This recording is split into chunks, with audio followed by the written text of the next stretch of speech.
esse momento que nos concedeu para estar aqui. Segundo, quero agradecer a cada um de vocês que tirou tempo para estar aqui também, aprendendo um pouco mais, né, da nossa área. Isso é muito importante para a gente, tá bom? Isso vai nos ajudar muito lá na frente, na nossa área de atuação. Eu me chamo Luiz Roberto, sou bacharel em Educação Física e pós-graduando em Mecânica e Periodização do Treinamento. Vou dar alguns cursos que eu fiz aqui, Descomplicando a Musculação, professor e treinador de um campo, formação extra em postura e formação extra em estética feminina. Bom, a gente vai aprender um pouco sobre a biomecânica, hoje aplicada a exercícios, tá bom? Então, o que é a biomecânica, né?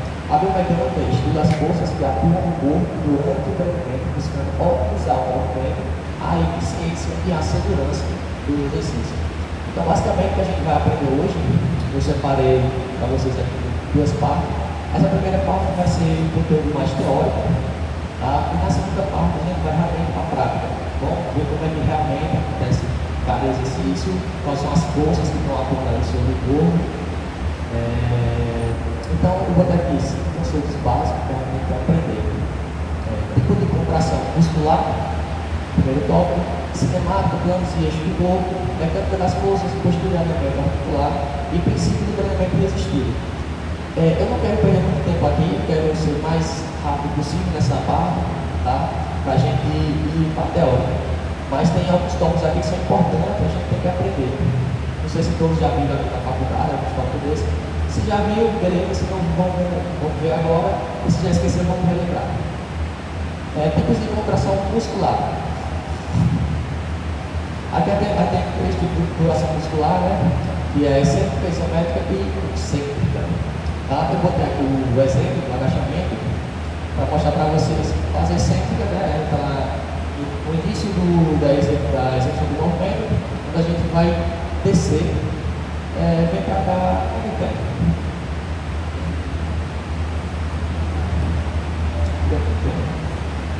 Pode cantar para eles. Pronto, ó. Kelly está aqui. Posição de agachamento, Kelly, por favor. Deixando a escada. Quando o Kelly vai descer, vai descer. Pode ser. Pronto. Aqui a gente tem a fase excêntrica, a fase da descida, onde ela vai freando o movimento e alongando aqui os músculos envolvidos no agachamento, né? Quadríceps, glúteo, subiu o Kelly. Subiu que ela fez a fase concêntrica, onde ela vai empurrar o chão, né? Empurrar o chão, e aí o solo vai fazer uma força e vai empurrar ela para cima, né? Força de ação e reação. E a fase isométrica, ela vai segurar ali no meio, tá bom? Não. Já que ela já está aqui, eu vou passar algo para vocês que é que ver na prática. Mas já para adiantar lá também, a gente vai ver aqui uma coisa rápida, para não ficar com dúvidas lá. Quais são os músculos que estão atuando em nível de hipertrofia no agachamento, correto? Kelly, você vai agachar e vai ficar lá embaixo segurando. Pronto, isso. Mais embaixo um pouquinho. Pronto, ela está lá embaixo. Quais são os músculos que estão atuando aqui? Do quadríceps, ok? E o glúteo. Principalmente músculos vastos e o glúteo máximo. Vasto lateral, vasto medial, vasto intermédio e o glúteo máximo dela. O reto femoral e o posterior, eles são um nível de hipertrofia. Por quê? Porque a gente tem o paradoxo de Lomba. E o que é esse paradoxo de Lomba? Como o reto femoral. Pode levantar aqui, por favor. Esses músculos como o reto femoral e o posterior de coxa, ok? Preste atenção, músculos como o reto femoral e o posterior de coxa, músculos biarticulares. Os músculos biarticulares, eles se servem no joelho quanto no quadril. Então, quando ela faz a fase excêntrica, vai agora mais uma vez, pessoal, vão ver. Pronto, ela fez a fase excêntrica. O reto femoral, ele está alongado no joelho, porém, ele está encurtado aqui no quadril, por conta da flexão do quadril. Então, ele está alongado aqui e ele está encurtado aqui. O posterior de coxa, ele está alongado aqui nessa região, mas ele está encurtado por conta da flexão do joelho. Então vocês têm que entender que nem o reto femoral é extensor do quadril e nem o glúteo, e nem o posterior flexor do joelho. Pode levantar? Ok? Por isso que eles ficam ali no paradoxo de Lomba por ser músculos biarticulares ou músculos multiarticulares. Então exercícios como agachamento e suas variáveis, leg 45, leg 180, leg 90, hack linear, hack burrinho, o que for, que for exercício multiarticular, que envolve flexão do joelho, mais flexão do quadril, extensão do joelho, extensão do quadril, reto femoral e posterior, não consegue gerar força, né? Não consegue gerar torque extensor do joelho e torque extensor do quadril. Ficou claro? Não é que eles não estejam trabalhando, eles estão trabalhando lá, né? Estão trabalhando lá no hiperquilos e tudo, mas não a nível de hipertrofia. E aí, pode ser claro, por favor? Ficou alguma dúvida? Ok. E aqui a gente tem os planos e eixos de movimento, que é algo muito importante também, bem cobrado em faculdade, caso você não tiver visto ainda. Sistemática de planos e eixos de movimento. Aí a gente tem o plano sagital, frontal ou coronal e o plano transversal, e seus respectivos eixos, né? O eixo lateral, o anterior posterior e o eixo longitudinal. Para ficar melhor a explicação para vocês entenderem, vem cá.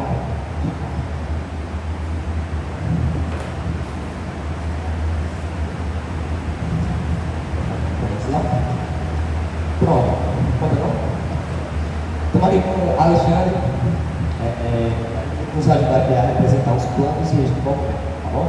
Vamos começar com o plano sagital, eixo lateral. Então, pessoal, eu vou ter aqui uma figurinha para vocês se basear, mas eu vou explicar aqui que fica melhor. Então, o plano sagital, ele corta o corpo no meio, bem aqui no meio, dividindo o corpo em lado esquerdo e lado direito, ok? E aí, a gente vai ver quais são os movimentos, né, que são realizados nesse plano. A gente vai pegar o plano, tirar o plano sagital daqui e mover para uma articulação que a gente queira mostrar como exemplo. Vamos pegar o plano daqui e trazer o plano para a articulação glenohumeral ou a articulação do ombro, né? Pronto, está aqui. Região glenohumeral. E aí a gente tem que ter em mente que os movimentos que ocorrem nesse plano sagital, ele tem que seguir a linha do plano, tangenciar o plano. Exemplo, o plano está seguindo aqui na linha. Se eu pegar o dele e fazer uma abdução, e faz uma abdução, tangenciou o plano? Não, porque o plano está seguindo aqui. Então, para eu seguir o plano sagital, eu tenho que fazer uma flexão e uma extensão. Uma flexão e uma extensão. Notem que o movimento de flexão e o movimento de extensão, eles tangenciam o plano sagital. Outro exemplo, vamos pegar o plano sagital, vamos tirar daqui da articulação glenohumeral e vamos trazer aqui para a articulação do quadril. Então, o plano cortando aqui aqui do cotovelo. O plano está aqui, ó, do cotovelo. Então ele vai fazer uma flexão do cotovelo, faz a extensão. Então está tangenciando o plano, flexão e extensão do cotovelo. Então a maioria dos exercícios no plano sagital, eles vão ser flexão e extensão. Mesma coisa no quadril, flexão e extensão, tangenciando o plano. Notem que se eu fizer uma abdução e abdução, não vai tangenciar o plano, tem que tangenciar esse plano, tá bom? E aí, a gente tem o eixo sagital e vai ser o eixo lateral. O eixo lateral, já disse, ele vai se encaixar aqui, tá bom? E vai sair aqui. O eixo do plano sagital. Então, esse eixo, ele se insere aqui.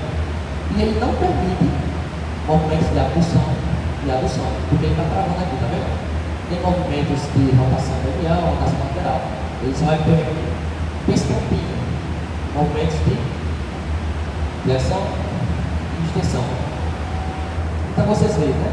O plano sagital tem que tangenciar o plano dele e respeitar também o eixo lateral. Se alguém chegar para vocês e falar tal exercício, pega esse músculo, porque eu sentei por isso.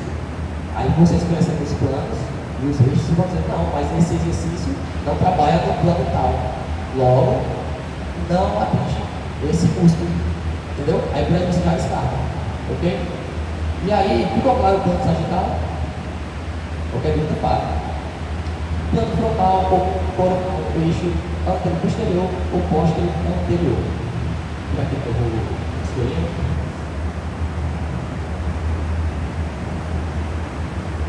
Plano frontal, ele vai dividir o corpo em duas partes, tá bom? Parte de frente e parte de trás. Como o nome já diz, né? Do eixo antero posterior e posterior anterior, tá bom? Então, tá cortando aqui o plano frontal ou coronal. Então, qual os movimentos, vocês vão responder agora, qual os movimentos que esse plano vai me permitir? Movimento de flexão e extensão não permite, porque aí vai contra o plano, esse é o plano sagital. Então, qual o movimento que me resta no plano frontal? Tem que tangenciar. Oi? Abdução e abdução. Movimentos de abdução, movimentos de adução. E abdução, movimentos de adução. São os movimentos do plano frontal ou coronal. Mesma coisa na região do quadril. Movimentos de adução e abdução. Tá bom? Eixo anterior posterior. O eixo vai voltar aqui, frente, vai sair aqui, e permitindo movimentos de abdução e adução. Lembra que o eixo está aqui na frente, então me permite flexão e extensão, nem rotação, tá bom? Só movimentos de abdução e adução. Ok? Certo? Tá aqui? Pronto. Vamos agora para o transversal, eixo longitudinal. O transversal, ele vai botar o corpo em duas formas, aqui. Dividindo o corpo em superior e inferior, tá bom? Eixo longitudinal. Então esse plano, esse eixo vai permitir movimentos de quê? Rotação, também permite movimentos de abdução, tá bom? Um exemplo de movimento do plano transversal, tectérica ali, apego, tá bom? Esse movimento aqui é o movimento do plano transversal, eixo longitudinal, ou para a costa também, abrindo, movimento do plano transversal. E aí, eu coloquei aqui alguns exemplos, né? Exercício, movimento no plano sagital, supino, frontal, como falei, abduções, abdução do quadril e ombro, e o transversal, movimentos aqui, como o crucifixo reto, invertido, cadeira adutora e cadeira adutora. Cadeira adutora sobre o plano transversal, eixo longitudinal. Percebe-se que a cadeira adutora e adutora são movimentos de abdução, mas no plano transversal. No plano frontal seria a abdução do quadril, por exemplo. Ó, tá vendo o movimento? Diferente daqui, tem uma rotação. Abdução e adução, mas com rotação. Ok? E você sabendo isso, você vai ver quais são os que de pera e por aí vai. Tudo ok até aqui? Tudo certo?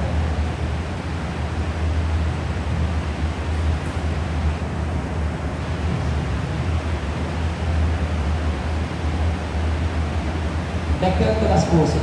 Estuda como as forças atuam no corpo durante o movimento. Crucial para otimizar o desempenho, prevenir lesões e entender a mecânica do movimento humano. Então, o que é força? Pode alterar o estado do movimento de um objeto. Forças musculares são as principais responsáveis pelo movimento, mas também atuam forças externas, como a gravidade e a resistência do ar. Aqui para nós vai constar mais a gravidade, que está atuando sempre, né, no nosso tratamento. A resistência do ar vai ser mais aí para pessoas em volta e tal. Torque. Força de rotação em torno de uma articulação. E alavancas, sistema de força e movimentos formado por uma barra rígida, força, um ponto fixo, geralmente a articulação, uma força aplicada, geralmente o músculo, e uma resistência, peso externo ou gravidade. E aqui, para entender, acho que eu vou ter aqui os 3 tipos de alavanca, tá bom? Primeira classe, segunda classe e terceira classe. Primeira classe, conhecida como interfixa. Pagar, pelo menos, para vocês. Interfixa. Por que interfixa? Porque o eixo ou cubo, né? Ele é fixado aqui no meio, entre o braço de força e o braço de resistência, tá vendo? O braço de força, braço de resistência. Aqui você imagina que é um gangorro. Tem uma força aqui e uma resistência aqui, tá bom? E aí, fica um gangorrozinho para cá, para cá. Isso aqui é uma alavanca que nos dá uma vantagem mecânica, vamos dizer, tá bom? Vantagem mecânica. E temos a alavanca de segunda classe, que é a interresistente. Por quê? Porque o eixo está entre a resistência, né? A resistência está aqui. Olha o tamanho do braço de força para cá. Esse braço de força pode dizer que é nossa força, tá bom? É até o peso, a resistência. Então, quanto maior o braço de força, mais fácil o exercício. A resistência está aqui perto do eixo e o tamanho do braço de força. Aqui a gente pode usar um exemplo com carro de mão. Roda, a resistência aqui, brinca, areia, você quer que coloque, e todo o braço de força para cá. Não fica fácil. Você pode colocar o peso que for lá e você carrega, não vai carregar na mão. Bem mais difícil. E a alavanca da terceira classe, que é a interpotente. Essa é a alavanca que a gente usa ali no nosso dia a dia. É a alavanca que a gente mais encontra no nosso corpo. E é a alavanca que nos deixa em desvantagem mecânica. Por que desvantagem mecânica? Olha o tamanho do braço de resistência. E olha o tamanho do braço de força. Bem perto do eixo, tá vendo? Então essa alavanca nos deixa em desvantagem mecânica. A gente tem que exigir um pouco da nossa força para levantar a resistência, tá bom?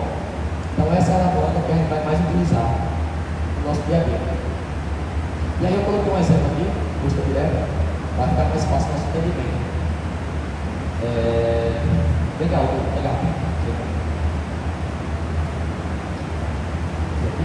Perto desse mesmo.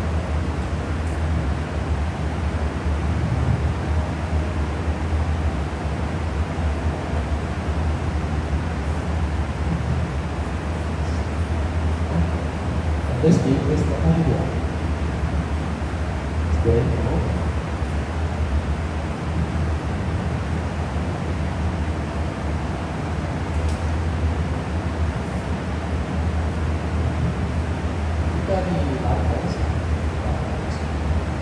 Bom, pessoal, aqui a gente tem. Pronto, aqui a gente tem o movimento de música direta, tá bom? Aqui a gente tem a resistência, distância perpendicular ou braço da alavanca até o eixo dele. Okay? O disco dele vai gerar uma força para ganhar a resistência. Tá?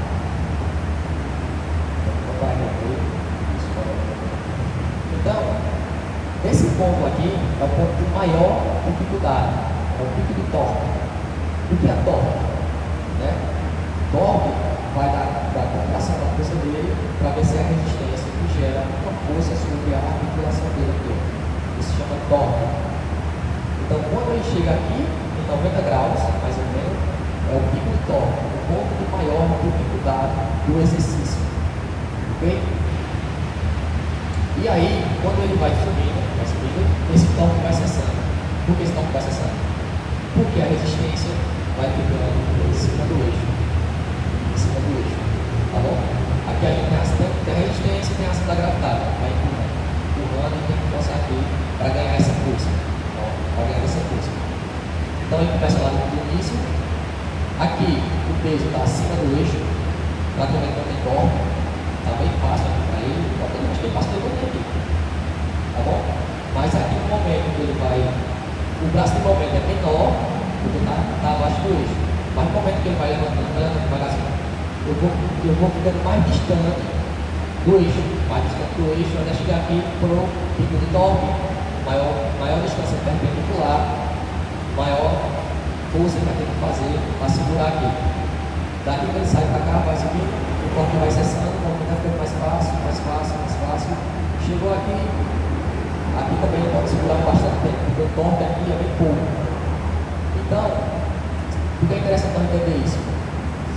Para a gente saber alterar, né, o exercício, modificar a curva do torque, o perfil de resistência, dificultar a vida dele ou facilitar a vida dele, entendendo o que é braço de movimento, alguma distância perpendicular, o que é eixo, resistência, torque, e aí nós podemos dificultar a vida ou melhorar a vida dele.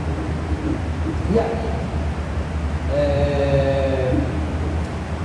esse exercício de postura direta, lembra?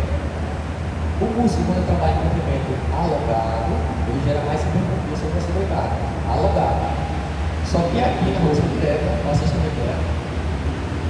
O momento que o músculo está mais alongado, que é nesse momento aqui, totalmente alongado, a gente não tem torque, porque o músculo está acima do eixo, não tem torque. Está alongado e não tem torque. E aí nós conseguimos, pensando nisso, a gente tem algumas variações que a gente consegue colocar, por exemplo, lá na polia, né, com a polia um pouco média. Isso para mais alongado e tem resistência do início ao fim. Isso, tem resistência do início ao fim por conta do cabo que vai puxando de volta. Diferença daqui, tá bom? Então por isso que é interessante você entender isso. Não que esse exercício seja ruim por conta disso, é o ótimo exercício. É o ótimo exercício. Só que é interessante você alterar, né? Mudar um pouquinho, vai mudando, vai pro outro, e aí mudando o estímulo. Tem que mudar o seu ritmo. Isso aí, né? Isso. Pra cá. Ficou claro para vocês? Show. Show de bola.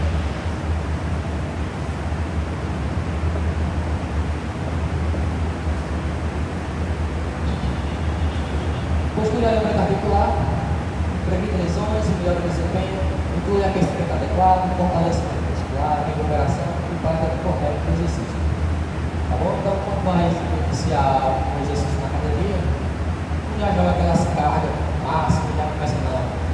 Né? Faz uma certa aquecimento, faz uma certa preparação, para depois iniciar com a sua carga realmente. Eu gosto de fazer o primeiro exercício sucesso. Eu faço um de aquecimento, de preparação. Aí aumenta realmente a carga e geralmente a coisa eu faço uma série de barras. Tá bom? Série de barras. Todos sabem o que é série de barras? E aí vem a recuperação, praticamente o exercício para evitar a lesões. Observa o elemento da coluna, joelhos, quadril e escápula durante o exercício. Então sempre, né, observa o aluno e ele está com a lei da coluna certinha, joelhos, quadril. Principalmente resistindo, sobrecarga, aumenta o grau da densidade, como eu já falei aqui, vai aumentando, começa a pagar na pedal, para e vai aumentando. Especificamente treino voltado ao ritmo do aluno, né, ver qual é o ritmo do seu aluno, né, e aí você fazendo treino para ele. Individualidade, considerar a particularidade do seu aluno, tá bom? É saber se tem algo que impeça ele executar algum exercício e não consegue fazer aquele exercício, mas sim adequar o exercício a ele e não ele ao exercício, correto? A gente na prática vai ver algumas coisas aí que vai estar ajudando. Variedade de mudar estímulos, como eu falei, e recuperação, descanso de treinos para a regeneração. É isso, vamos para a prática agora. Vocês querem voltar para ver alguma coisa? Está tudo certo? Show? Vamos para a prática. Se alguém quiser beber uma água,